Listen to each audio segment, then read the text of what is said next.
বিয়া করলে কি আমনে আমি দোয়া চাই বেড়াইতাম। আসসালামু আলাইকুম। ভালো আছেন হুজুর? ওয়ালাইকুম আসসালাম ওয়া রাহমাতুল্লাহ।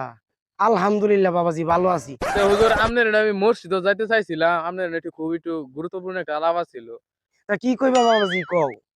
তে কথাটা হইলো গিয়ে এখন কেমনে কই? হুজুর আমার ফয় ফুলা হন না বুঝছেন, যদি একটু দোয়া খেরাত করে দিতেন। আহা বাপু পয়ফুল আন হয় না। আচ্ছা বাবু আমি দোয়া করলাম। আল্লাহ তোমারে জনে জনে বাড়াই দেখ। যাও বাবাজি যাও।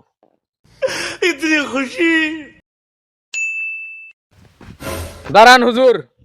আচ্ছা বাবাজি কি কইবা কও? ওই দিন আপনি কি দোয়াটা করছি? দোয়া তো এলো কবুল হইলো না। না বাবাজি না। আমার দোয়া তো বিফলে জনের কথা না। কারণ আমি দোয়া করলে দোয়া ডাইরেক্ট কবুল। কোনো ঘাবলা আছে। আচ্ছা বাবাজি এই যে তুমি কি বিয়া শাদী করছো? না আমি তো বিয়া করছি না। বিয়া করলে কি আমনে আমি দোয়া চাই বেড়াইতাম।